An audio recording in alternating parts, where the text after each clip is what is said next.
ராணிப்பேட்டை அருகே வீட்டுமனை பட்டா வழங்க வலியுறுத்தி கிராம மக்கள் அதிகாரிகளை முற்றுகையிட்டு வாக்குவாதத்தில் ஈடுபட்டுள்ளனர். இது குறித்த கூடுதல் விவரங்களை செய்தியாளர் சரத்குமாரிடம் கேட்கலாம். சரத்குமார், அந்த பகுதி மக்கள் எப்போலிருந்து இந்த வீட்டுமனை பட்டா கோரிக்கையை முன் வச்சுட்டு வராங்க? இப்போ அங்க என்ன நிலவரம்? நிச்சயமாக விக்னேஷ், ராணிப்பேட்டை மாவட்டம் ஆற்காடு அடுத்த மேல்விசாரம் பகுதி அருகே சாதிக் பாஷா நகர், கலைஞர் நகர், எம்ஜிஆர் நகர் போன்ற குடியிருப்பு பகுதிகளில் சுமார் 450க்கும் மேற்பட்ட வீடுகள் கட்டி மக்கள் குடியிருந்த நிலையில நீதிமன்ற தீர்ப்பின் அடிப்படையில் நீர்பிடிப்பு பகுதியாக அப்பகுதி கருதப்பட்டு முறைப்படி கடிதம் வழங்கப்பட்டு அந்த குடியிருப்பு பகுதிகள் எல்லாம் அகற்றப்பட்டுள்ளது. இந்த நிலையில அப்பகுதியை சேர்ந்த குடியிருப்பு பகுதி மக்களுக்கு மாற்று இடம் வழங்கும் பட்சமாக மாவட்ட நிர்வாகம் சார்பில் மாவட்டம் முழுவதுமாக பல்வேறு இடங்களில் இடத்தை தேர்வு செய்யும் பணிகள் தொடர்ந்து நடைபெற்று வந்த நிலையில தற்போது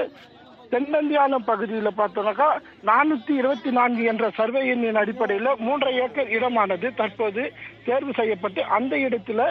184 பயனாளிகளுக்கு வீட்டுமனை பட்டா வழங்குவதற்கான பணிகளானது நடைபெற்று வரும் நிலையில இந்த தென்னந்தியானம் பகுதி மக்கள்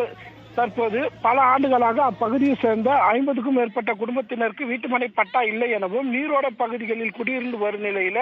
மாவட்ட ஆட்சியர் மற்றும் வருவாய்த்துறையினர் பல ஆண்டுகளாக மனுக்களை அளித்து வரும் பட்சத்தில் இப்பகுதி எங்க கிராமத்தை சேர்ந்த மக்களுக்கே இந்த தேர்ந்தெடுக்கப்படும் இடத்துல வீட்டுமனை பட்டாவா வழங்கணும் என தெரிவித்து காலை இன்று பார்த்தோம்னா மாவட்ட ஆட்சியர் வளர்மதி மற்றும் கைத்தறி மற்றும் துணிநூல்துறை அமைச்சரான காந்தி ஆகியோர் அந்த 184 பயனாளிகளுக்கு இடம் தரத்துக்காக சீரமைக்கப்பட்டு வரும் பணிகளை ஆய்வு செய்யறதுக்காக இன்று காலை 10 மணி அளவில் வருவதாக அறிவிக்கப்பட்டதை தொடர்ந்து அந்த கிராம மக்கள் அந்த பகுதியில் ஒன்று கூடி மாவட்ட ஆட்சியர் மற்றும் அமைச்சர் ஆகிய இருவரையுமே முற்றுகையிட்டு கடும் வாக்குவாதத்தில்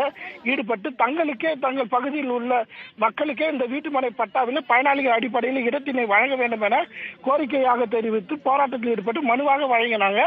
இதனை அடுத்து அமைச்சர் காந்தி அவர்கள் அந்த மக்களிடம் பேச்சுவார்த்தை நடத்தி மாவட்டம் முழுவதும் பெறப்படும் வீட்டுமனை இல்லாத பயனாளிகள் பெறப்படும் மனுக்களின் அடிப்படையில் முன்னுரிமை அடிப்படையில் தான் தேர்ந்தெடுக்கப்பட்டு வீட்டுமனை பட்டாவானது வழங்கப்படும் எனவும் இதில் எவ்வித முறைகேடும் ஏற்படாது எனவும் மேலும் இந்த பகுதி மக்கள் தற்போது தெரிவிக்கப்பட்டுள்ள வீட்டுமனை பட்டா வேண்டும் என தெரிவித்து வாங்கியுள்ள மனுவின் அடிப்படையில் விசாரணை செய்து முன்னுரிமை அளிக்கப்பட்டு அவர்களுக்கும் வீட்டுமனை பட்டாவானது வழங்குவதற்கான நடவடிக்கை எடுக்கப்படும் என அமைச்சர் காந்தி அவர்கள் அந்த பகுதி மக்களிடையே தெரிவித்திருந்தார். இருப்பினும் அந்த பகுதி மக்கள் அவர்கள் மீது அமைச்சர் தெரிவித்த தகவலின் பேரிலும் மாவட்ட ஆட்சியர் கொடுத்த உறுதியின் பேரிலும் நம்பிக்கை இல்லாத காரணத்தினால அந்த பகுதி மக்கள் தற்போது பயனாளிகளுக்கு வழங்கக்கூடிய தேர்ந்தெடுக்கப்பட்ட சீரமைக்கப்பட்ட வர இடத்தினை நேரடியாக அவர்களே அந்த பகுதி மக்களே சென்று அந்த இடங்களில் கற்கள் மற்றும் குச்சிகள் போன்றவற்றை வைத்து அந்த இடங்களை தற்போது ஆக்கிரமிப்பு செய்யும் பணியில ஈடுபட்டு இருக்காங்க.